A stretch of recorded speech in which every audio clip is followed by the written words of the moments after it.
নরসিংদীতে ইসকনের নামে অনেক ব্যবসায়িক প্রতিষ্ঠান আছে। এই সমস্ত প্রতিষ্ঠানগুলোকে চিহ্নিত করে এদেরকে বয়কট করতে হবে।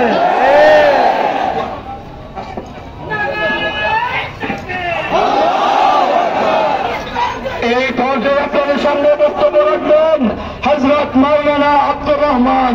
হযরত মাওলানা, আপনারা জানেন ইসকন একটি সন্ত্রাসী দল।